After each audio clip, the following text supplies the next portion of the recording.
بسم اللہ الرحمن الرحیم۔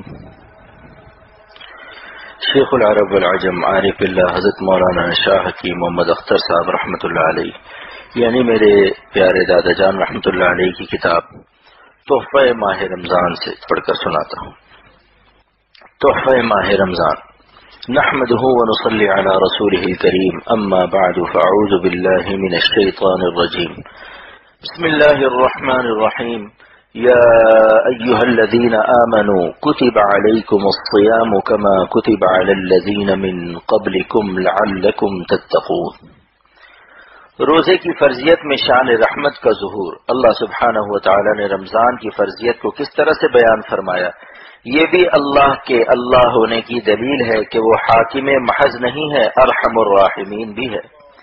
جو حاکم ہوتا ہے وہ تو ماشاءاللہ کی سی بات کرے گا کہ روزہ رکھنا پڑے گا، خبردار کھال کھچوا دوں گا، بھوسا بھروا دوں گا، لیکن اللہ سبحانہ و تعالیٰ نے کتنے پیارے انداز میں فرمایا کہ ایمان والو تم پر روزہ فرض کیا جاتا ہے، کما کتب علی الذین من قبلکم، گھبرانا مت، تم سے پہلے بھی روزہ فرض تھا، پہلے انسانوں نے بھی روزہ رکھا ہے، یعنی کوئی نئی چیز نہیں ہے۔ علامہ آلوسی رحمۃ اللہ علیہ تفسیر المعانی میں فرماتے ہیں کہ پچھلے لوگوں پر روزے کے فرض ہونے کا تذکرہ کرنا یہ اپنے غلاموں پر روزے کو آسان کرنے کی تدبیر ہے کہ روزہ کوئی ایسی مشکل بات نہیں ہے کہ سحری سے لے کر غروب تک خالی پیٹ رہنے سے کوئی مر جائے گا۔ تم سے پہلے بھی لوگ روزہ دار رہے ہیں، روزہ بھی رکھا اور زندہ بھی رہے، لہذا اے میرے محبوب صلی اللہ علیہ وسلم کی امت تم پریشان نہ ہونا۔ تھوڑی سی مشقت ہے لیکن اس کا انعام کیا ہے؟ انعام اتنا بڑا ہے کہ جس کو دنیا میں بڑا انعام مل جائے تو بڑی سے بڑی مشقت اٹھانے کو تیار ہو جاتا ہے۔ مثلا جون کا مہینہ ہے، گرمی شدید ہے، لو چل رہی ہے اور حکومت نے اعلان کر دیا کہ جو اس وقت کی ماڑی تک پیدل جائے گا اس کو پیٹرول پمپ کا ایک پلاٹ ملے گا جو 50 لاکھ کا ہوگا اور مفت میں ملے گا۔ تو اس وقت کتنے لوگ اے سی میں بیٹھے ہوئے اے سی سے کہیں گے کہ تیری ایسی تیسی۔ روزہ اور صحبت اہل اللہ کا ایک انعام عظیم۔ تو اللہ تعالیٰ نے روزے کا انعام بیان فرمایا لعلکم تتقون، تاکہ تم روزے کی برکت سے میرے دوست بن جاؤ گے، ولی اللہ بن جاؤ گے، صاحب تقوی بن جاؤ گے، میں تمہاری غلامی پر اپنی دوستی کا تاج رکھ دوں گا۔ اور یہی انعام اللہ تعالیٰ نے اللہ والوں کے پاس بیٹھنے والوں کے لیے رکھا ہے۔ یا ایھا الذین آمنوا اتقوا اللہ، اے ایمان والو تقوی اختیار کرو، یعنی میرے دوست بن جاؤ، کیونکہ ان اولیاؤہ الا المتقون، متقی ہی میرے دوست ہے مگر تقوی مشکل ہے۔ اس کو آسان کرنے کے لیے وکونوا مع الصادقین نازل فرمایا کہ اہل تقوی کی صحبت میں رہو، جیسی صحبت میں آدمی رہتا ہے ویسے ہی ہو جاتا ہے۔ بعض جاہل شاعروں کی صحبت میں رہنے سے اشعار کہنے لگے۔ حضرت مولانا شاہ محمد احمد صاحب رحمۃ اللہ علیہ کی خدمت میں ایک دیہاتی آیا اور اس نے کہا کہ میں نے ایک شعر کہا ہے۔ اب دیہاتی ہل جوتنے والا مگر شعر ایسا کہا کہ اس کے مضمون سے پڑھے لکھے حیرت میں پڑ گئے، کیونکہ وہ شاعروں کے پاس رہتا تھا، جیسی صحبت ہوتی ہے انسان ویسا ہی بن جاتا ہے۔ تو اس نے کہا کہ نکل بھاگا تیرے کوچے کی جانب تیرا دیوانہ، نکل بھاگا تیرے کوچے کی جانب تیرا دیوانہ، نہ ٹھہرا ایک دم جنت میں وحشت اس کو کہتے ہیں، نہ ٹھہرا ایک دم جنت میں وحشت اس کو کہتے ہیں۔ یہ شعر ایسے سمجھ میں نہیں آئے گا۔ شعر کا مفہوم یہ ہے کہ بالفرض اللہ تعالیٰ کی طرف سے اعلان ہوا کہ ادھر جنت ہے، لیکن میں ادھر ہوں، تو میرے کوچے میں آؤ گے یا جنت کے کوچوں میں جاؤ گے؟ تو دیہاتی شعر میں کہتا ہے میں جنت میں ایک لمحے کو ٹھہرا بھی نہیں، اللہ کی طرف بھاگ کر چلا گیا۔ اس مضمون کو سامنے رکھ کر اس ہل جوتنے والے نے یہ شعر کہا۔ تو اللہ تعالیٰ نے اللہ والوں کے پاس بیٹھنے کا عظیم انعام رکھا ہے کہ اللہ کی دوستی کا تاج مل جائے، غلاموں کو تقوی کی حیات مل جائے، گناہوں کی خبیث عادتوں سے قلب کو طہارت نصیب ہو جائے، قلب کا مزاج بدل جائے۔ میرے مرشد شاہ ابرار الحق صاحب دامت برکاتہم فرماتے ہیں کہ ایک شخص سردی سے کانپ رہا ہے، گرم گرم چائے کی ایک پیالی پی لی اور سردی کم ہو گئی۔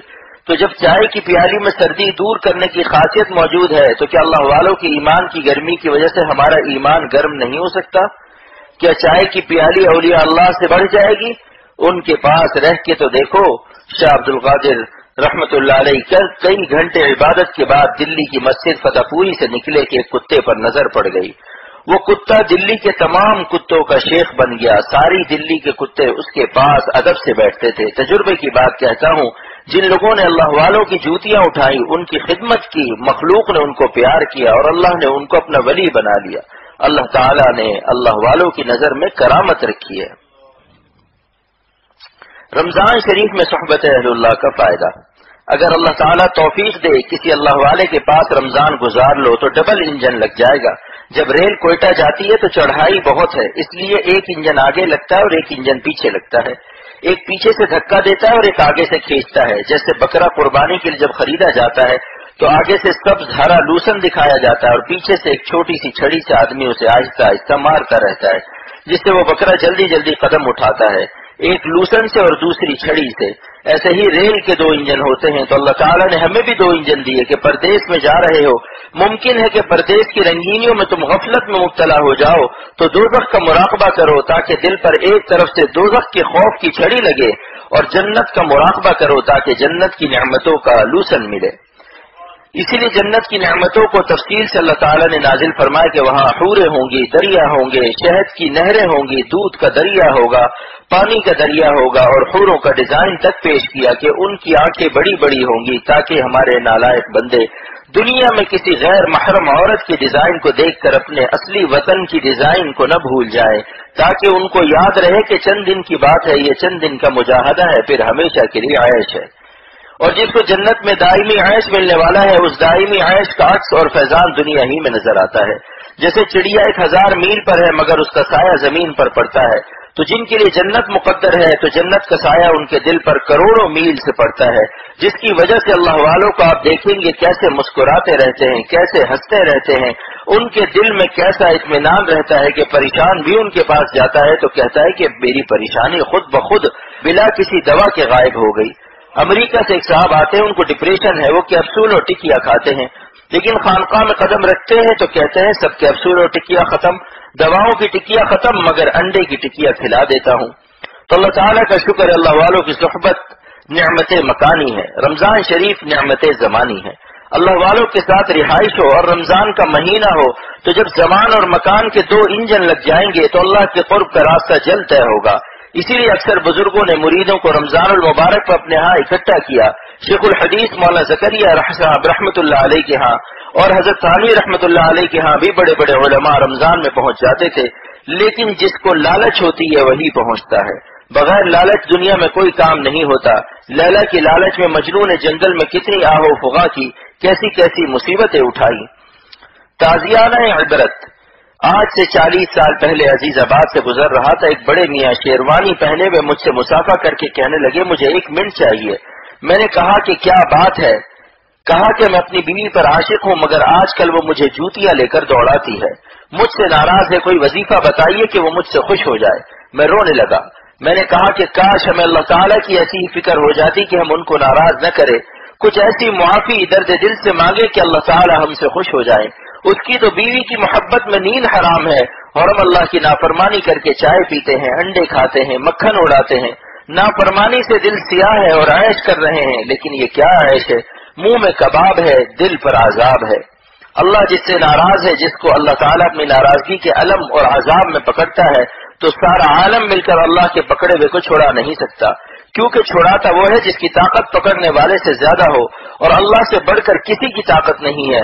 اس لیے اللہ تعالیٰ کو ناراض کر کے عیش کرنے والے انٹرنیشنل گدھے ہیں، ان کے دماغ میں عقل کا نام و نشان نہیں ہے، مگر جب موت آئے گی تب آنکھیں کھلیں گی۔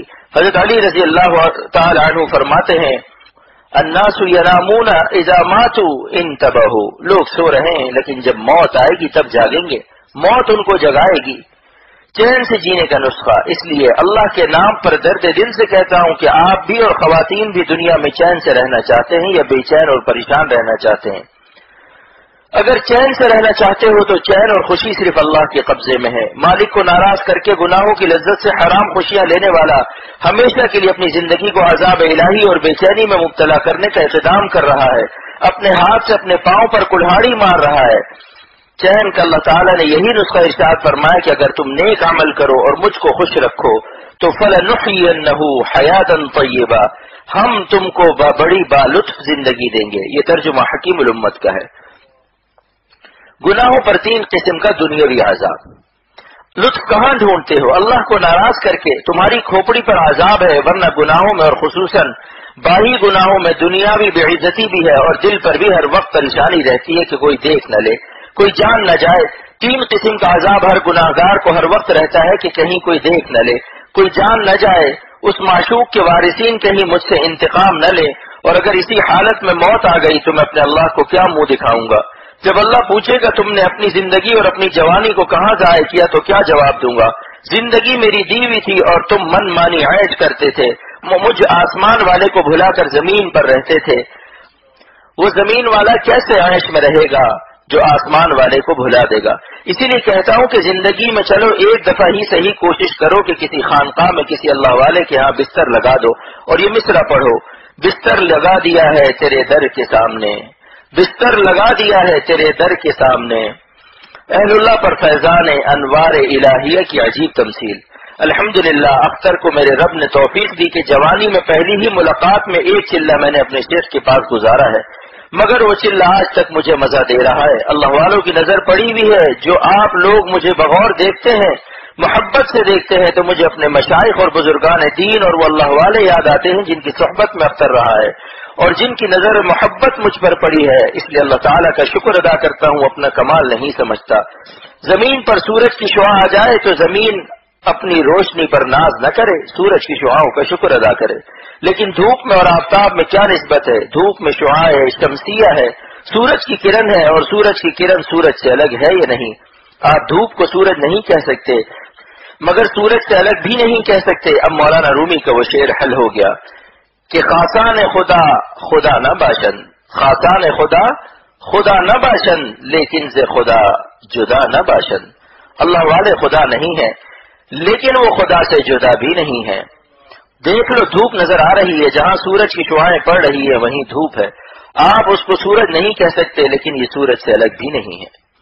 ابھی سورج ہٹ جائے تو دھوپ بھی ختم ہو جائے گی. تو اللہ والے اللہ نہیں ہے، ان کو اللہ کہنا کفر ہے، شرک ہے، لیکن وہ اللہ سے جدا بھی نہیں ہے. دھوپ اور سورج میں جو نسبت ہے وہی اللہ تعالیٰ میں اور اللہ والوں میں ہے کہ وہ اللہ کے نور سے روشن ہے، ان کی روشنی ذاتی نہیں ہے. دھوپ کی گرمی سے سورج کی گرمی مل جاتی ہے، اللہ والوں کے پاس بیٹھ کر اللہ تعالیٰ کی رحمت مل جاتی ہے. تو یہ مبارک مہینہ آنے والا ہے، اگلا جمعہ جو آئے گا آپ انشاءاللہ حالت رمضان میں ہوں گے. اس لیے مشورہ دے رہا ہوں کہ جس کو جہاں مناسبت اور روحانی بلڈ گروپ کے مطابق اپنے اپنے مشائخ کے ساتھ رمضان گزار لے. تو میں امید رکھتا ہوں انشاءاللہ بہت فائدہ ہوگا. رمضان المبارک اور صحبت اہل اللہ کے ڈبل انجن سے وہ قرب الہی کے مقام بلند پر پہنچ جائے گا.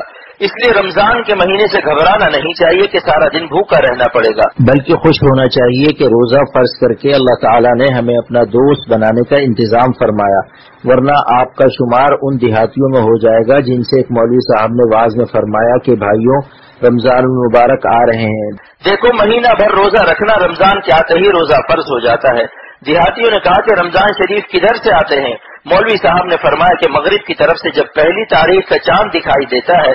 گاؤں والے جاہل بے وقوف تھے، سب نے طے کر لیا کہ چلو پہلی تاریخ کو گاؤں سے باہر مغرب کی طرف لاٹھی لے کر بیٹھ جائیں گے، جب رمضان شریف آئیں گے تو ہم لوگ ان کو مار مار کر بھگا دیں گے، لہذا روزہ نہیں رکھنا پڑے گا. چنانچہ سورج ڈوب چکا تھا، ایک آدمی مغرب کی طرف سے اونٹ پر بیٹھا ہوا آ رہا تھا. سب لاٹھی لے کر دوڑے مگر سوچا کہ پہلے نام تو پوچھ لو کہ واقعی یہ رمضان ہے بھی یا نہیں. سب نے پوچھا کہ جناب آپ کا نام کیا ہے؟ اس نے کہا کہ میرا نام رمضان علی ہے. بس پھر کیا تھا، سب نے اس پر ڈنڈے برسانا شروع کر دیے. بیچارہ گھبرا کر اونٹ گھما کر واپس بھاگ گیا. ایک مہینے بعد مولانا آئے، پوچھا کہ بھائی روزے رکھے تھے؟ کہاں ہم پر روزہ فرض ہی نہیں ہوا، رمضان شریف کو ہم نے گاؤں میں داخل ہی نہیں ہونے دیا.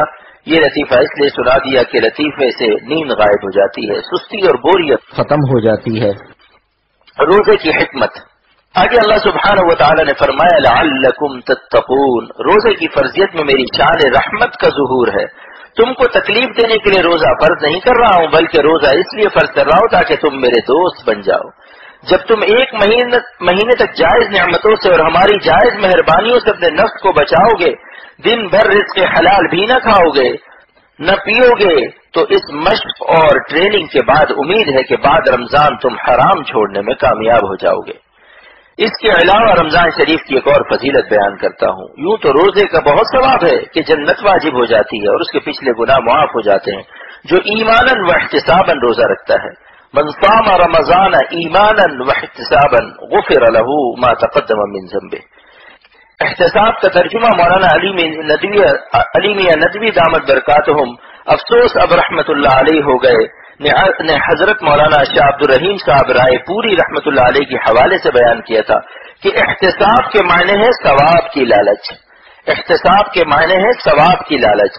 اللہ والوں کے ترجمے میں کیا مزہ ہے. ایماناً یعنی اللہ پر یقین رکھتے ہوئے اور احتساباً یعنی ثواب کی لالچ رکھتے ہوئے. روزہ داروں کی ایک عظیم الشان فضیلت. تو حکیم الامت مجدد الملت نے بہشتی زیور حصہ نمبر 3 میں حدیث نقل فرمائی جس میں روزہ داروں کی ایسی فضیلت ہے کہ جب قیامت کے دن حساب کتاب ہوگا تو روزہ داروں کے لیے اللہ تعالیٰ اپنے عرش کے سائے میں دسترخوان بچھوائیں گے اور روزہ دار لوگ میدان محشر کی گرمی اور حساب کی پریشانی سے محفوظ عرش کے سائے میں پلاؤ بریانی کھا رہے ہوں گے. اللہ تعالیٰ کی طرف سے ان کی شاندار مہمانی ہوگی اور قیامت کے دن جس کو عرش کا سایہ مل جائے گا اس کا حساب نہیں ہوگا کیونکہ جہاں حساب ہوگا وہاں سایہ نہ ہوگا اور جہاں سایہ ہوگا وہاں حساب نہ ہوگا. کیونکہ سایہ رحمت میں بلانا اور ضیافت کرنا یہ مہمان کا اعزاز ہے اور دنیا میں بھی کوئی میزبان اپنے معزز مہمان سے یہ سلوک نہیں کرتا کہ دعوت کے بعد اس سے حساب کتاب لے یا اس کو تکلیف دے. تو اللہ پاک تو ارحم الراحمین ہے. ان کی رحمت سے بعید ہے کہ عرش کا سایہ دے کر پھر حساب کتاب کی پریشانی اور دوزخ کے عذاب میں مبتلا کرے. اس لیے انشاءاللہ تعالی روزہ داروں کی اور سایہ عرش پانے والوں کی جنت پکی ہے. فدیے کا مسئلہ. لہذا روزہ دار روزہ رکھ کر تکلیف اٹھا لے اور جو بہت کمزور ہو بیمار ہو اور دیندار ڈاکٹر نے کہہ دیا ہو کہ آپ کے لیے روزہ مضر ہے تو وہ رمضان گزر جانے کے بعد 2 سیر گندم کی قیمت روزانہ اکٹھی دے دے لیکن پیشگی دینے سے روزے کا فدیہ ادا نہیں ہوگا. کفارہ قسم کا مسئلہ. ایسے ہی قسم کا کفارہ ہے. کسی نے قسم توڑ دی تو 10 مسکین کو کھانا کھلائے یا 10 مسکین کو 2 سیر گندم فیکس قیمت ادا کرے مگر 10 مسکین کو الگ الگ دے. اگر ایک مسکین کو دے گا تو ایک ہی دن کا کفارہ ادا ہوگا. اگر مسئلہ نہیں جانتا اور ایک مسکین کو بلایا اور کہا کہ بھائی میں نے تو قسم توڑ دی تم یہ 2 سیر گندم کے حساب سے 10 دن کی قیمت مثلا 250 روپے لے لو تو ایک ہی دن کا کفارہ ادا ہوا. اس لیے چاہیے اسی مسکین کو دو مگر 10 دن تک 2 سیر گندم کی قیمت یومیہ دیتے رہو. اگر آپ کو جلدی ہے ایک ہی دن میں کفارہ دینے کا شوق ہے تو 10 مسکین کو تلاش کر لو. اگر مسکین نہ ملتے ہو تو کسی متقی عالم کے مدرسے میں جو شریعت کے مطابق کفارہ ادا کرے گا. اور چوراہوں پر جو مسکین نظر آتے ہیں یہ مسکین نہیں, ان کے بینک اکاؤنٹ ہوتے ہیں, یہ باقاعدہ گروپ ہوتا ہے, ان کا باقاعدہ ٹھیکہ ہوتا ہے. اس لیے اپنے صدقات خیرات مدارس میں دیجیے, آپ کو ڈبل ثواب ملے گا. آپ کا واجب بھی ادا ہو جائے گا اور صدقہ جاریہ بھی ہوگا. ورنہ اگر جوش میں نادانی سے ایک ہی مسکین کو دے دیا تو ایک دن کا ادا ہوگا اور قیامت کے دن 9 دن کا مواخذہ ہوگا. یہ نہیں کہہ سکتے کہ ہم کو مسئلہ معلوم نہ تھا. وہاں یہ سوال ہوگا کہ مسئلہ پوچھا کیوں نہیں. کوئی روڈ پر موٹر نکالے اور ٹریفک پولیس چالان کر دے اور یہ کہے کہ صاحب مجھے اس قانون کا پتہ نہیں تھا, تو پولیس والا کہے گا کہ روڈ پر کیوں موٹر نکالا, پہلے قانون سیکھو تب روڈ پر آؤ. اب روٹ پر آ گئے تو اخروٹ پیش کرو چالان کا, تم تو بالکل رنگروٹ معلوم ہوتے ہو. تو رمضان شریف کی ایک ہی فضیلت کافی ہے کہ روزہ داروں کو عرش کے سائے میں اللہ میاں کی طرف سے دعوت ہوگی کہ تم لوگوں نے میری وجہ سے اپنے پیٹ کو تکلیف دی, لہٰذا اب قیامت کے دن اطمینان سے کھاؤ. جبکہ سب گرمی سے پسینے میں شرابور حساب دے رہے ہوں گے اور تم کو ہم میدان محشر کی گرمی سے نکال کر سائے عرش میں بریانی کھلا رہے ہیں. تمہاری دعوت ہو رہی ہے, کتنی مبارک ہمت تھی جس سے تم نے دنیا میں روزہ رکھا. اللہ تعالی ہم سب کو ہمت دے. روزہ داروں کے لیے 2 خوشیاں. حدیث پاک میں ہے کہ روزہ داروں کو 2 خوشیاں ہیں. ایک دنیا میں افطار کے وقت, دوسری قیامت کے دن جب وہ اپنے رب سے ملاقات کریں گے. افطار میں روزہ دار کو اتنا مزہ آتا ہے کہ روزہ خور اس سے محروم ہوتا ہے. افطاری کے وقت روزہ دار اور غیر روزہ دار کے چہرے سے پہچان لو گے. اگر کسی نے روزہ نہیں رکھا لیکن پھر بھی ٹھوس رہا ہے کہ یار دہی بڑے کون چھوڑے, تو اس کا چہرہ بتا دے گا کہ اس ظالم نے روزہ نہیں رکھا. روزہ دار کے چہرے پر ایک نور ہوتا ہے, ایک چمک ہوتی ہے. افطاری کی دعوتوں کی وجہ سے جماعت کی نماز چھوڑنا جائز نہیں. کہیں افطار کی دعوت ہو جس کا نام افطار پارٹی ہے, وہاں سموسہ دہی بڑا وغیرہ کی ڈش اور فش ہوتی ہے, لہٰذا کبھی بھی افطاری کے لیے جماعت کی نماز نہ چھوڑو. تھوڑی سی کھجور وغیرہ سے افطاری کر کے پانی پی لو, مسجد میں جماعت سے نماز پڑھ کے آؤ اور اطمینان سے کھاؤ. جلدی جلدی کھانے میں مزہ بھی نہیں, اور دعوت والے سے پہلے ہی طے کر لو کہ بھائی ہم جماعت سے نماز پڑھیں گے. پھر آپ کی افطار کا جتنا بھی سامان ہوا ہم سمیٹنے میں کوئی کوتاہی نہیں کریں گے تاکہ میزبان بھی خوش ہو جائے, ورنہ بیچارہ ڈرے گا کہ اتنی محنت سے پکوایا اور یہ سب جا رہے ہیں جماعت سے نماز پڑھنے. اس لیے اس سے پہلے ہی وعدہ کر لو. ابھی جماعت پڑھ کر آتے ہیں، پھر آ کے خوب کھاؤ، چاہے عشائیہ نہ کھاؤ، افطار یہی کھا لو، لیکن افطاری میں اتنا حوث سے اور حبک کے کھانا کہ جس سے سجدے میں حلق سے دہی بڑا نکلنے لگے، جائز نہیں. خود تو سجدے میں جاتے ہو، کہہ رہے ہو اللہ اکبر، اللہ بڑا ہے، ادھر دہی بڑا کہہ رہا ہے کہ میرا نام دہی بڑا ہے، پہلے میں نکلوں گا. اتنا کھانے کی ضرورت کیا ہے؟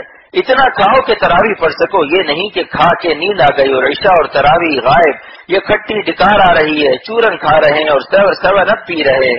اتنا کھاؤ جتنی بھوک ہے جو ہضم کر لو. معدے کو تکلیف دینا بھی حرام ہے. بدنظری کی حرمت کا ایک سبب ایذائے مسلم ہے، اس لیے بدنظری کے حرام ہونے کا یہ سبب شاید آپ پوری کائنات میں مجھ سے ہی سنیں گے کہ مسلمان کو تکلیف دینا حرام ہے، اور کسی کی بہو بیٹی یا کسی حسین لڑکے کو دیکھنے سے اپنے قلب کو کشمکش، پریشانی اور تکلیف ہوتی ہے تو دیکھنے والا بھی مسلمان ہے، لہذا کسی مسلمان کا اپنے دل کو تکلیف دینا بھی حرام ہے. بدنظری کے حرام ہونے کی یہ حکمت ہے کہ ناظر صاحب بھی تو مسلمان ہیں، ان کے دل کو تکلیف ہو رہی ہے اور ایذائے مسلم حرام ہے، اس لیے بدنظری کو اللہ تعالیٰ نے حرام کر دیا. اللہ کی فرما برداری کے لیے تکلیف اٹھانا فرض ہے، لیکن اگر کسی شخص کے مزاج میں کنجوسی غالب ہو اور زکوٰۃ نکالنے میں تکلیف ہو رہی ہو تو اس وقت وہ یہ نہیں کہہ سکتا کہ چونکہ زکوٰۃ دینے میں مجھے اذیت ہوتی ہے اور مسلمان کو تکلیف دینا حرام ہے، لہذا میں سوچتا ہوں کہ زکوٰۃ نہ دوں.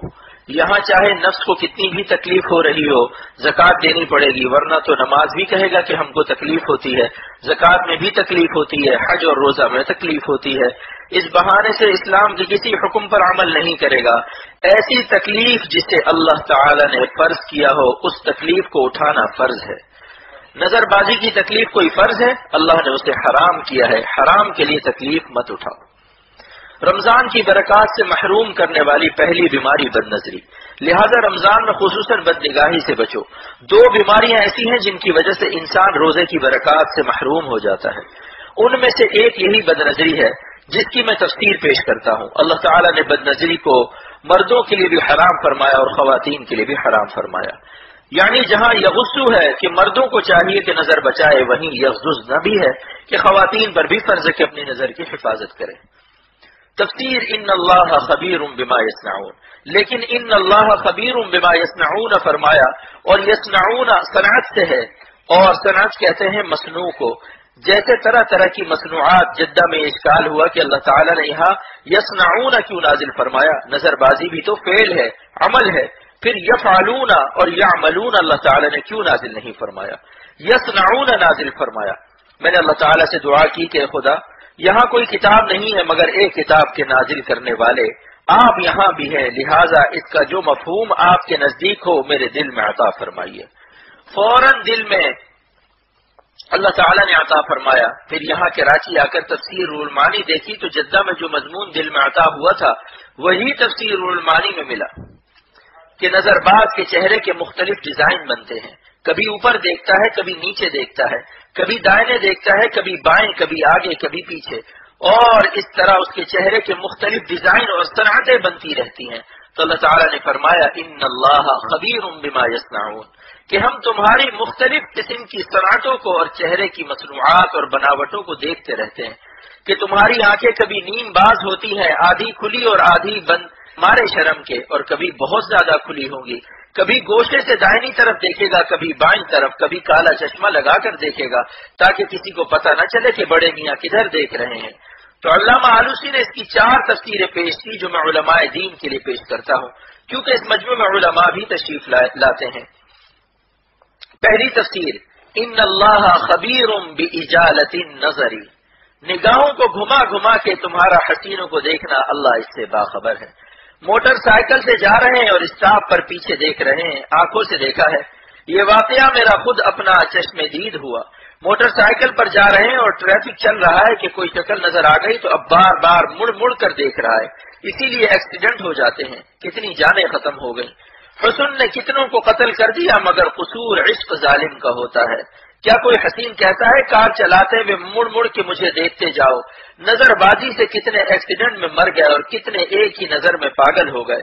زندگی بھر اس حسین کے عشق سے چھٹکارا نہیں ملا، لاکھ لا حول پڑھ کر چھٹکارا مگر چھٹکارا نہیں ملا.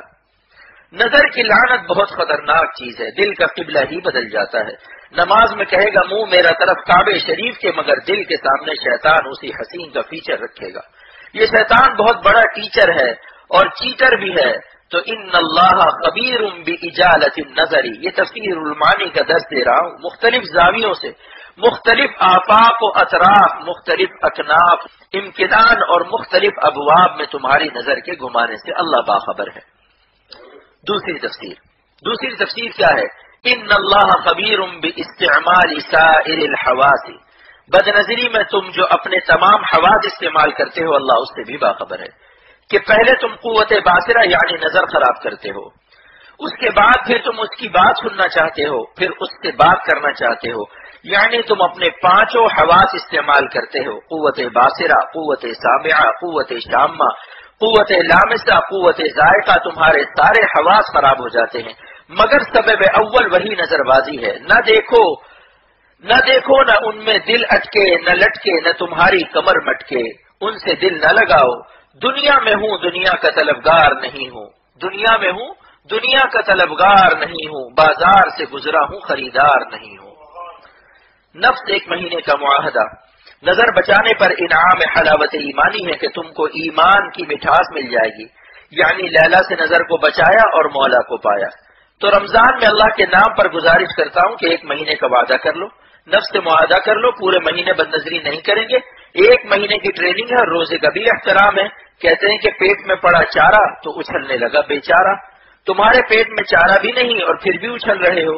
روزہ رکھ کر بد نظری بہت بڑے خسارے کی بات ہے، اس لیے فی الحال نفس کو مؤدب کرنے کے لیے اور مہذب بنانے کے لیے اور ٹریننگ دینے کے لیے ایک مہینے کا ارادہ کر لو، پورے رمضان میں ایک نظر بھی خراب نہیں کریں گے، اور رمضان سے پہلے ہی کمر کس لو، کیونکہ سفر کرنا ہوتا ہے تو 2 دن پہلے ہی سے سامان رکھتے ہو کہ بھائی یہ رکھ لو وہ رکھ لو، ریل میں فلاں چیز کی ضرورت پڑے گی، رمضان کی ریل میں بیٹھنا ہے تو ابھی سے ارادہ کر لو، آج ہی سے مشق شروع کر دو۔ تیسری تفسیر کیا ہے؟ ان اللہ خبیر بتحریک الجوارح، اور اللہ باخبر ہے تمہارے اعضائے بدن کے متحرک ہو جانے سے۔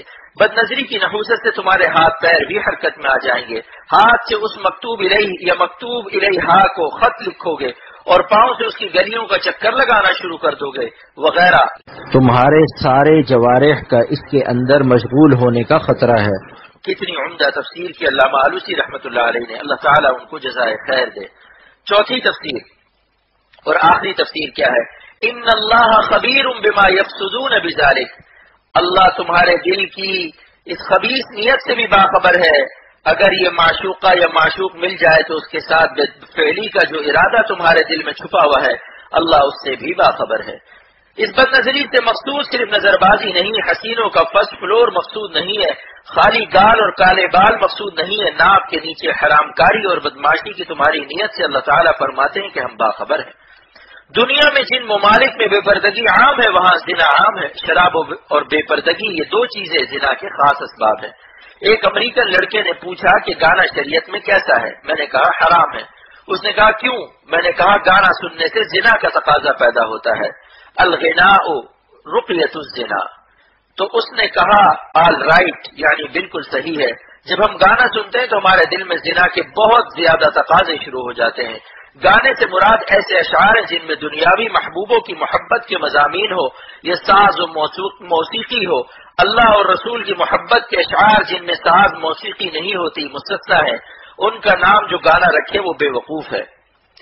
برکات رمضان سے محروم کرنے والی دوسری بیماری غیبت، برکات رمضان سے محروم کرنے والی دوسری بیماری غیبت۔ اب دوسرا مرض جو رمضان میں بہت زیادہ مضر ہے غیبت ہے۔ غیبت کرنے والا اپنی نیکیوں کا مال منجنیق میں رکھ کر مثلا کراچی سے کلکتہ بھیج رہا ہے، ڈھاکہ بھیج رہا ہے، دبئی بھیج رہا ہے، جس کی غیبت کر رہا ہے وہ چاہے دبئی کا ہو، ڈھاکہ کا ہو، کلکتہ کا ہو، مدراس کا ہو، بمبئی کا ہو، غیبت کرنے والے کی نیکیاں اس کے اعمال نامے میں جا رہی ہیں جس کی غیبت کر رہا ہے۔ اس لیے سرور عالم صلی اللہ علیہ وسلم نے فرمایا کہ بتاؤ مفلس کون ہے؟ صحابہ نے عرض کیا ہم مفلس اس کو سمجھتے ہیں جو غریب مسکین ہو۔ فرمایا نہیں، مفلس وہ ہے جو قیامت کے دن نیکیاں، روزہ، نماز، تلاوت، حج، عمرہ وغیرہ لے کر آئے لیکن غیبت سے نہیں بچا، جس کی وجہ سے اس کی نیکیاں ان لوگوں کو دے دی جائیں گی جن کی اس نے غیبت کی ہے، اور جب نیکیاں ختم ہو جائیں گی تو جس کی غیبت کی ہے اس کے گناہ اس کے سر پر لاد دیے جائیں گے، جس کے نتیجے میں جہنم میں ڈال دیا جائے گا۔ غیبت کے زنا سے اشد ہونے کی وجہ، اور حضور صلی اللہ علیہ وسلم فرماتے ہیں کہ غیبت کا گناہ زنا سے اشد ہے۔ الغیبت اشد من الزنا، صحابہ نے پوچھا زنا سے کیوں اشد ہے؟ آپ صلی اللہ علیہ وسلم نے فرمایا زناکار اپنے زنا سے اگر معافی مانگ لے تو معافی ہو جائے گی، جس کے ساتھ زنا کیا ہے اس سے معافی مانگنا ضروری نہیں ہے۔ زنا کو اللہ نے اپنا حق رکھا ہے، یہ حق العباد نہیں ہے، لیکن غیبت حق العباد ہے۔ جس کی غیبت کی ہے جب تک اس سے معافی نہیں مانگے گا یہ گناہ معاف نہیں ہوگا، بشرطے کہ جس کی غیبت کی ہے اس کو اطلاع ہو جائے۔ جب تک اس کو اطلاع نہیں ہوئی اس وقت تک اس سے معافی مانگنا ضروری نہیں۔ مثلا ایک آدمی نے یہاں بیٹھ کر لاہور والے کی غیبت کی اور اس کو خبر نہیں ہے، پھر اس کو خط لکھنا یا لاہور جا کر معافی مانگنا یہ بالکل عبث ہے، بیکار ہے، بلکہ ناجائز ہے، کیونکہ خواہ مخواہ آ بیل مجھے مار والی بات ہے۔ وہ سوچے گا یار تم کیسے آدمی ہو کہ غیبت کرتے ہو، دیکھنے میں ایسے پیارے دوست بنے ہوئے ہو، لہٰذا جس کو اطلاع نہ ہوئی ہو اس سے معافی مت مانگو، نہ خط سے نہ وہاں جا کر، بس جس مجلس میں غیبت کی ہو وہاں کہہ دو کہ مجھ سے نالائقی ہو گئی، وہ مجھ سے بہتر ہے، ان کی خوبیوں پر افسوس میری نظر نہیں گئی۔ جیسے مکھی زخم پر ہی بیٹھتی ہے، سارا جسم اچھا ہے اس کو نظر انداز کرتی ہے اور صرف گندی جگہ پر بیٹھتی ہے، اسی طرح ہزاروں خوبیوں کو نظر انداز کر کے میں نے ان کے ایک عیب کو دیکھا، اور کیا معلوم انہوں نے اس سے بھی توبہ کر لی ہو اور اللہ کا پیار حاصل کر لیا ہو۔ 3 دفعہ قل هو اللہ شریف پڑھ کر بخش دو، بلکہ صبح و شام کے جو معمولات میں نے بتائے ہیں وہ پڑھ کر روزانہ اللہ تعالیٰ سے کہہ دو کہ میں نے زندگی میں جس کی غیبت کی ہو، ستایا ہو، مارا ہو، ان سب کا ثواب اے اللہ ان کو دے دے، اور ان کو یہ ثواب دکھا کر قیامت کے دن راضی نامہ کرا دینا۔ ماں باپ کو بھی اس میں شامل کر لو، بزرگوں کا اس میں اختلاف ہے کہ ثواب تقسیم ہو کر ملے گا یا ہر ایک کو پورا ملے گا۔ مثلا 3 دفعہ قل هو اللہ کا ثواب اگر 100 آدمی کو بخشا، کیا 100 حصہ لگے گا، بانٹا جائے گا، تقسیم ہوگا؟ مگر حاجی صاحب رحمۃ اللہ علیہ کی تحقیق یہی ہے جس کو حکیم الامت نے نقل کیا ہے کہ ثواب تقسیم نہیں ہوگا، سب کو برابر ملے گا۔ سورہ یاسین شریف پڑھ کر بخشو تو 10 قرآن پاک کا ثواب، اور 3 دفعہ قل هو اللہ شریف پڑھ کر بخشو تو 1 قرآن پاک کا ثواب ہر ایک کو پورا پورا ملے گا، چاہے بے شمار آدمیوں کو بخشو، اور اللہ تعالیٰ کی رحمت اور فضل سے یہ قریب ہے۔ کفارہ غیبت کی دلیل منصوص، تو غیبت کے متعلق بہت بڑے بڑے علماء بھی اس مسئلے سے واقف نہیں ہیں، وہ یہی کہیں گے معافی مانگنا پڑے گی، یہ حق العباد ہے، بندوں کا حق ہے۔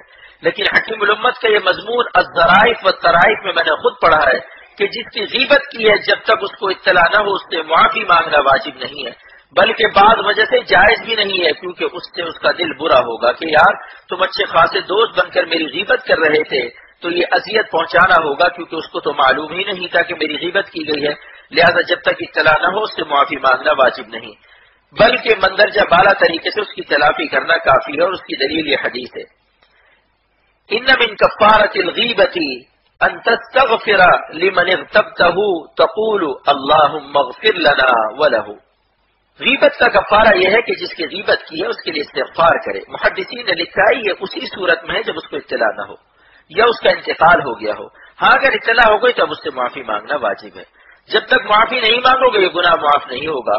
اس کو میں جب بیان کرتا ہوں تو بڑے بڑے علماء میرا شکریہ ادا کرتے ہیں۔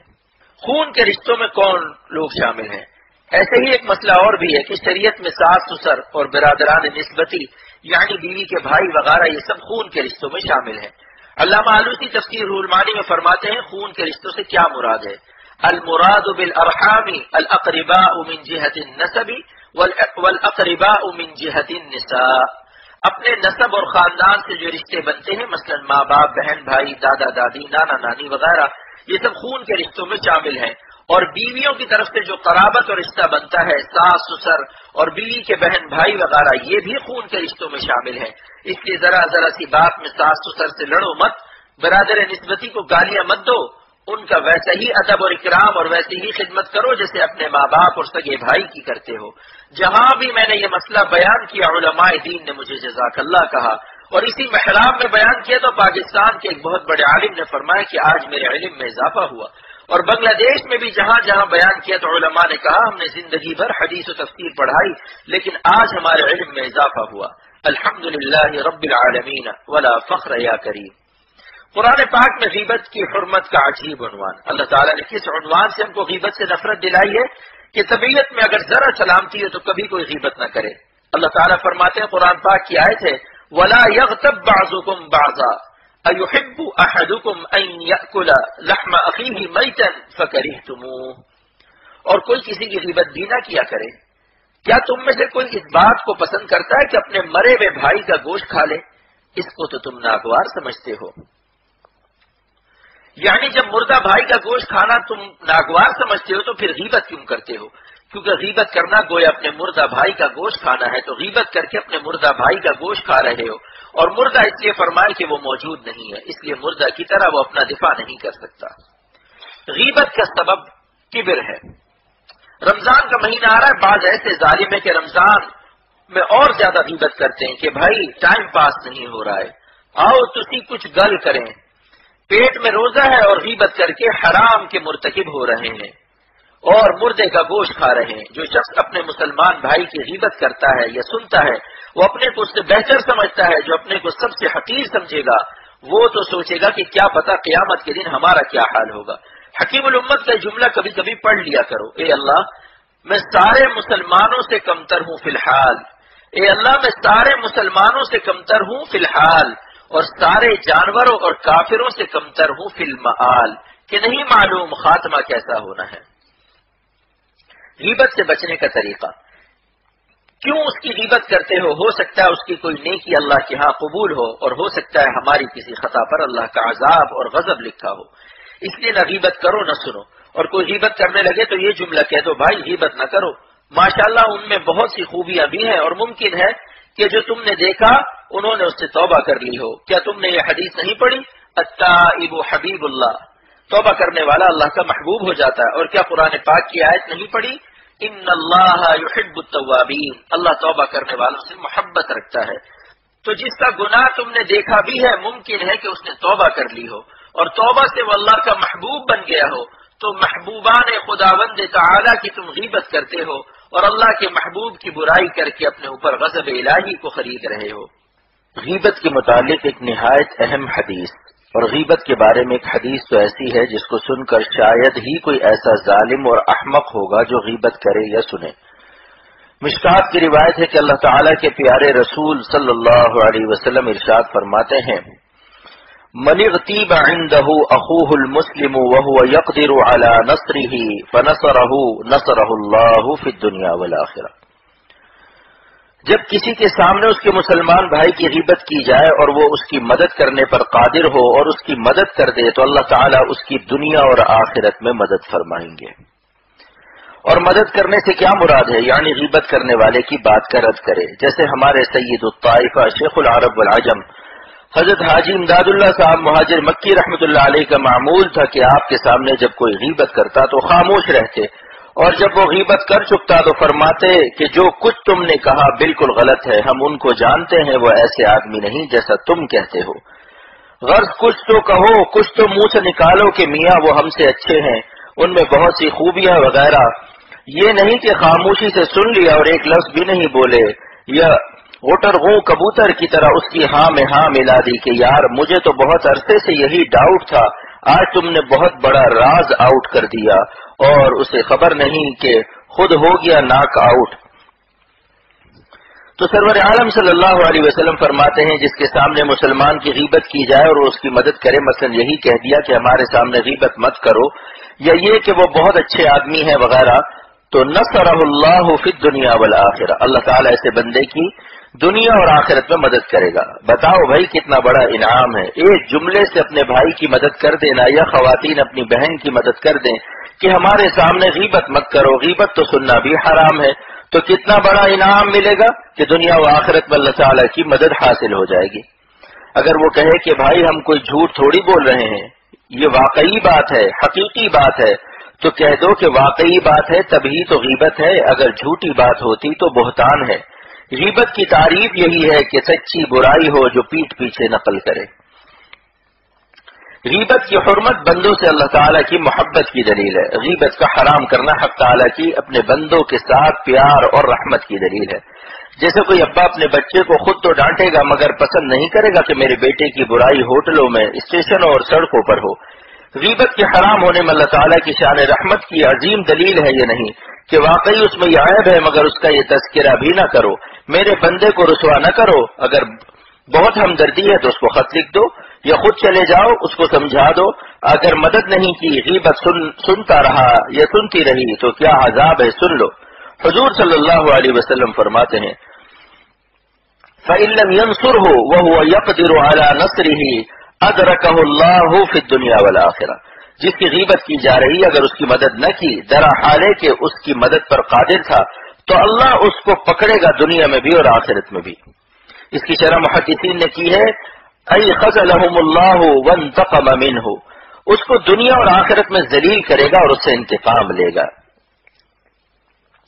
اس حدیث کے بعد میں آپ لوگوں سے کہتا ہوں کہ غیبت کرنے یا سننے میں کچھ فائدہ نہیں، کتنا بڑا عذاب ہے، لہذا جو بھی غیبت کرے اس سے کہہ دو کہ معافی چاہتا ہوں، میرے کانوں کو آپ گناہگار نہ کیجیے، میرے سامنے غیبت نہ کیجیے، جس کی آپ غیبت کر رہے ہیں ان میں بہت خوبیاں ہیں اور کیا معلوم کس کا خاتمہ کیسا ہونا ہے اور قیامت کے دن کیا ہونے والا ہے۔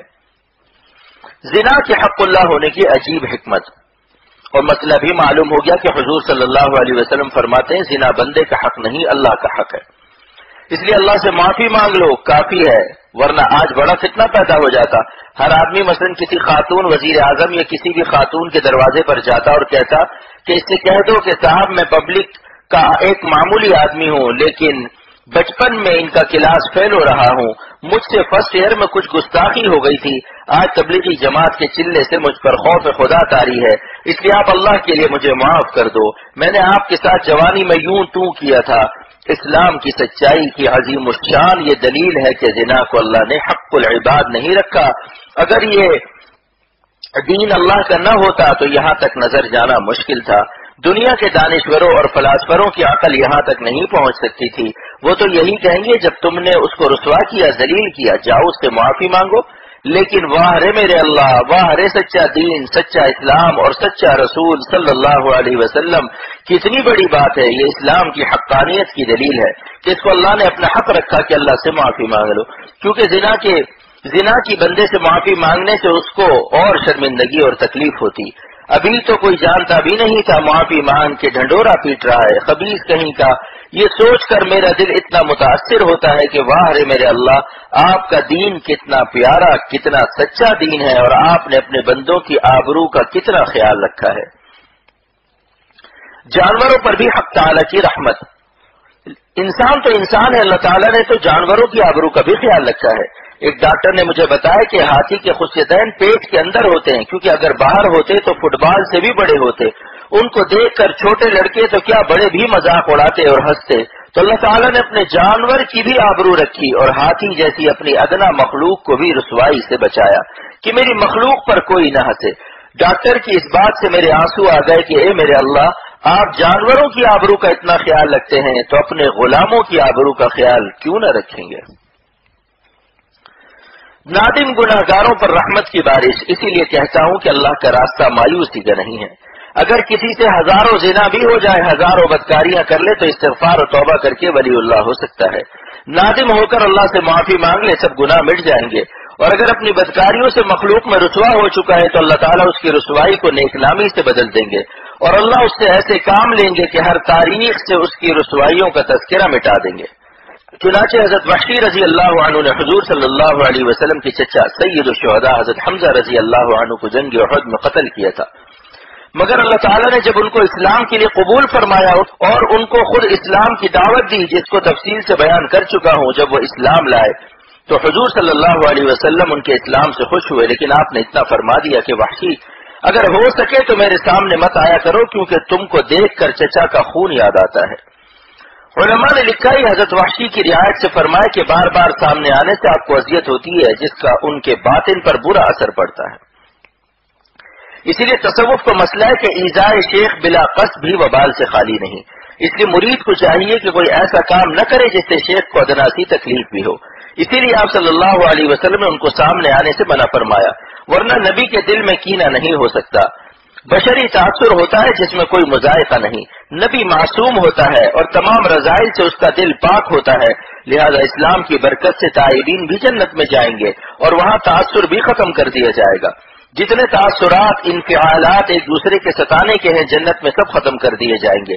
یاد بھی نہیں آئے گا کہ اس سے کیا تکلیف پہنچی تھی، ورنہ اگر موذی کو دیکھ کر تکلیف ہوتی تو جنت جنت نہ رہتی. اللہ کا شکر ہے کہ دنیا میں ایک دوسرے سے جو تکلیفیں پہنچی ہے، عورتوں کو عورتوں سے، مردوں کو مردوں سے، شیخ کو مرید سے، مرید کو شیخ سے، استاد کو شاگرد سے، شاگرد کو استاد سے، سب اذیتیں جنت میں بھلا دی جائیں گی. تو میں کہہ رہا تھا جو توبہ کرتا ہے اللہ تعالیٰ اس کی رسوائیوں کو عزت سے تبدیل فرما دیتے ہیں. چنانچہ حضرت وحشی رضی اللہ عنہ سے سید الشہداء کا قتل اتنا بڑا جرم تھا جس سے ان کی بہت رسوائی ہوئی تھی. اللہ تعالیٰ نے اس کی تلافی اس طرح فرمائی کہ ان کے ہاتھوں مسیلمہ کذاب کو قتل کرا دیا، جس سے ان کی ذلت عزت سے تبدیل ہو گئی. اور مسیلمہ کو قتل کرنے کے بعد حضرت وحشی رضی اللہ عنہ نے فرمایا قتلت فی جاہلیتی خیر الناس وقتلت فی اسلامی شر الناس تلک بتلک، یعنی میں نے اپنی جاہلیت کے زمانے میں بہترین انسان کو قتل کیا اور اپنے اسلام کے زمانے میں بدترین آدمی کو قتل کیا، پس یہ اس کا کفارہ ہے. تو رمضان میں عہد کر لیجئے ان دو بیماریوں سے بچنا ہے. نمبر 1 نہ غیبت کرنا ہے نہ سننا ہے، اور نمبر 2 نہ نظر کو خراب کرنا ہے. مورد لعنت کو دیکھنا بھی منع ہے. اچھا ایک نیا مسئلہ سن لیجئے، جو بد نظری کر رہا ہو اس کو دیکھو بھی مت، کیونکہ عذاب کے موقع کو دیکھنا بھی منع ہے. جس بستی پر عذاب آیا تھا جب آپ صلی اللہ علیہ وسلم ادھر سے گزرے تو آپ نے ادھر دیکھا بھی نہیں، سر مبارک جھکا کر اس پر رومال ڈال لیا اور صحابہ کو حکم دے دیا کہ اس بستی کو دیکھو بھی مت. تو جو شخص بد نظری کر رہا ہے حدیث کے مطابق اس پر لعنت برس رہی ہے. لعن اللہ الناظر والمنظور الیہ، نبی کی بد دعا ہے کہ اللہ ایسے شخص پر لعنت فرما جو بد نظری کرے اور جپنے کو بد نظری کے لیے پیش کرے. تو لعنتی لوگوں کو دیکھو بھی مت. ایسے ہی بندر روڈ جاتے ہوئے جہاں سینما کے بورڈ لگے ہوئے ہیں وہاں بھی نظر بچا لو کہ لعنت کی جگہ ہے، اور اس مبارک مہینے میں مشق کر لو خواتین برقع استعمال کرنا شروع کر دے، ہر عمل پھر آسان ہو جائے گا. روزے کی فرضیت کا راز اللہ نے لعلکم تتقون رکھا ہے کہ روزہ اس لیے فرض کیا ہے تاکہ تم متقی ہو جاؤ. جو مہینہ آ رہا ہے اس میں آج ہی ارادہ کر لو، خواتین بھی ارادہ کر لیں کہ آج سے شرعی پردہ کریں گی، اپنے شوہر کے سگے بھائی سے بھی پردہ کریں کہ شوہر کے بھائی کو حضور صلی اللہ علیہ وسلم نے فرمایا کہ شوہر کا بھائی موت ہے، موت یعنی جتنا موت سے ڈرتی ہو اتنا شوہر کے بھائی سے ڈرو. ماہ رمضان میں تقویٰ سے رہنے کی برکات دل میں پہلے 1 مہینے کا معاہدہ تو کرو، ایسا نور آئے گا کہ رمضان کے بعد بھی انشاءاللہ اس نور سے محروم ہونے کو دل نہ چاہے گا. جو بڑی روشنی میں رہ لیتا ہے مثلاً 1000 پاور کے بلب میں تو پھر 40 پاور کے بلب میں اس کو لوڈ شیڈنگ معلوم ہوگی. بس 1 مہینہ تقویٰ کے بڑے بلب میں رہ لو، 1 مہینے کے لیے نفس کو آسانی سے منا لو کہ بھائی معاہدہ کرتے ہیں کہ نہ بد نظری کریں گے، نہ جھوٹ بولیں گے، نہ غیبت کریں گے، اور خواتین یہ معاہدہ کر لیں کہ ہم 1 مہینے بے پردہ نہیں نکلیں گے، برقع سے نکلیں گے اور جھوٹ بھی نہیں بولیں گے، کسی کی غیبت بھی نہیں کریں گے، اور گھر میں VCR ٹیلی ویژن بھی نہیں چلنے دیں گے. 1 مہینے کا معاہدہ کر لو. ہر روز اللہ تعالیٰ سے کہو اے اللہ ہم یہ مہینہ تقویٰ سے گزار رہے ہیں، آپ اس مہینے کا تقویٰ قبول کر کے 11 مہینے کے لیے بھی ہمیں متقی بنا دیجئے. آمین. محدثین نے لکھا ہے کہ جس کا رمضان جتنا بہتر گزرے گا، جتنا زیادہ تقویٰ سے گزرے گا تو اس کے 11 مہینے بھی ویسے ہی گزریں گے، اور جو رمضان میں بھی گناہ کرے گا اس ظالم کے 11 مہینے بھی تباہ ہو جائیں گے. جیسے بزرگوں نے فرمایا کہ حج میں حرمین شریفین جا کر جو آپس میں لڑ جائیں تو ان کی کبھی دوستی نہیں ہو سکتی، وہ اپنے ملکوں میں بھی آ کر لڑتے رہیں گے الا من تابا، مگر جو معافی مانگ لے. حرم کی خطا کی توبہ بھی حرم میں ہی کر لیجئے. حدود حرم میں جو دم واجب ہوتا ہے وہ حدود حرم ہی میں دینا پڑتا ہے. اپنے ملکوں میں آ کر بکرا دے دو تو دم ادا نہیں ہوگا. اسی طرح حدود حرم کی خطاؤں کی تلافی حدود حرم ہی میں کر لو، اور ایک دوسرے کے گلے سے لپٹ جاؤ کہ بھائی مجھ سے غلطی ہو گئی، حاجی صاحب مجھے معاف کر دو. حدود حرم کی خطاؤں کو وہی معاف کرا لو، حقوق العباد ہو یا حقوق اللہ ہو. بس اس مہینے کا حق میرے دل میں آج یہی آیا کہ میں آپ حضرات کو رمضان کے مبارک مہینے کے لیے آج ہی سے مستعد کر دوں، اور نفس کے گھوڑوں کی لگام زبردست ٹائٹ کر دی جائے کہ یہ 1 مہینہ اللہ کے نام پر فدا رہو. 1 مہینے کے لیے انشاءاللہ نفس مان جائے گا، کوئی بات نہیں، چلو مولوی صاحب کی بات مان لو، 1 مہینے کا معاملہ ہے. اس کا اثر انشاءاللہ یہ ہوگا کہ 1 مہینہ جب تقویٰ کے نور میں رہیں گے تو رمضان کے بعد بھی گناہ کی ہمت نہیں ہوگی، اندھیروں سے مناسبت ختم ہو جائے گی. اور کیا عجب ہے کہ اللہ تعالیٰ احترام رمضان کے صدقے میں تقوی فی رمضان کی برکت سے تقوی فی کلی زمان ہمیں دے دے. جیسے حرمین شریفین میں جن لوگوں نے نظر کو بچایا اللہ نے ان کو عجم میں بھی تقوی دے دیا. تقوی فی الحرم ذریعہ بن گیا تقوی فی العجم کا. ایسے ہی تقوی فی رمضان کو اللہ تعالیٰ سبب بنا دے تقوی فی غیر رمضان کے لیے بھی وفی کلی زمان کے لیے بھی. بس بھائی دیکھو راستہ بہت آسان ہو گیا کہ نہیں. سب لوگ آج ہی اپنے اپنے نفس سے ایک مہینے کا معاہدہ کر لو اور تقوی کے بڑے پاور کے بلب میں رہنے کی مشق کر لو اور قبولیت کے اوقات میں دعا بھی کرتے رہو. افطار سے پہلے دعا قبول ہوتی ہے اور سحری کے وقت میں تہجد کا وقت ہوتا ہے. سحری کے لیے اٹھتے ہو اور اٹھنا ہی مشکل ہوتا ہے لیکن سحری کھانے کے لیے تو اٹھنا ہی پڑتا ہے. جب اٹھ گئے اور کلی بھی کی منہ بھی دھویا تو پورا وضو ہی کر لو اور سحری سے پہلے 2 رکعت پڑھ لو. الا یہ کہ وقت جا رہا ہو تو اور بات ہے. سحری سے پہلے کیونکہ پیٹ خالی ہوتا ہے تو اللہ بہت یاد آتا ہے اور دعا میں دل بھی لگتا ہے. اس لیے سحری کھانے سے پہلے ہی 2 رکعت پڑھ لو. سحری کے بعد پڑھنا مشکل ہے کیونکہ شیطان ڈراتا ہے کہ دن بھر کیسے پار ہوگا, مغرب تک تو کھانا نہیں ملے گا. اس لیے خوب سحری ٹھوس لو, ڈبل اسٹوری بھر لو, فرسٹ فلور بھی بھر لو, سیکنڈ فلور بھی بھر لو, بیسمنٹ بھی بھر لو, چاہے دن بھر کھٹی ڈکار آتی رہے. لہذا اتنا نہ کھاؤ, اللہ پر بھروسہ رکھو. اتنا کھاؤ جو ہضم ہو جائے تو طاقت زیادہ رہے گی. تجربے کی بات کہتا ہوں, جن لوگوں نے زیادہ ٹھوس لیا تاکہ دن بھر بھوک نہیں لگے ان کو زیادہ کمزوری محسوس ہوئی. معدے کا نظام خراب ہو گیا, دن بھر کھٹی ڈکاریں آئی اور کمزوری زیادہ ہوئی. سحری کھانا سنت ہے, اگر اتنا ضروری ہوتا تو حضور صلی اللہ علیہ وسلم واجب کر دیتے. لہذا سنت میں اتنی زیادہ محنت مت کرو کہ ٹھوسا ٹھوس مچا دو. ایک کھجور کھا کر پانی پینے سے بھی سنت ادا ہو جائے گی. اگر سحری کو کچھ نہ ہو یا بھوک نہ ہو تو ایک گھونٹ پانی سے بھی سنت ادا ہو سکتی ہے.